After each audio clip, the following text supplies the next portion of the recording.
ભાવનગરના સિહોરમાં એસીબીની ટ્રેપ સામે આવી છે। લાંચી અધિકારી કે જે સકંજામાં સિહોર તાલુકા પંચાયતના વર્ગ 3ના વિસ્તરણ અધિકારી પર લાંચ માંગવાનો આરોપ છે।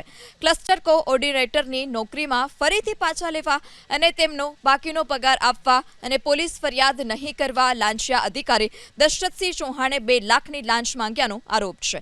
એસીબીની ટીમે ફરિયાદને આધારે છટકું ગોઠવ્યું, જેમાં દશરથસિંહ ચૌહાણે ફરિયાદીના મિત્ર સાથે વાતચીત કરી લાંચના નાણાં પોલીસ કોન્સ્ટેબલ ઋતુરાજસિંહ પરમાર, ખાનગી વ્યક્તિ જીગર ઠક્કર અને વિરેન્દ્રસિંહ ગોહિલને આપવાનું કહ્યું હતું।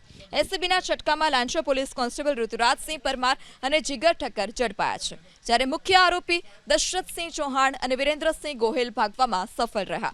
ગુનો નોંધી એસીબીની ટીમે ફરાર આરોપીઓની શોધખોળ હાથ ધરી છે। ભાવનગરના સિહોરમાં એસીબીની ટ્રેપ સામે આવી છે। લાંચી અધિકારી કે જે સકંજામાં સિહોર તાલુકા પંચાયતના વર્ગ 3ના વિસ્તરણ અધિકારી પર લાંચ માંગવાનો આરોપ છે।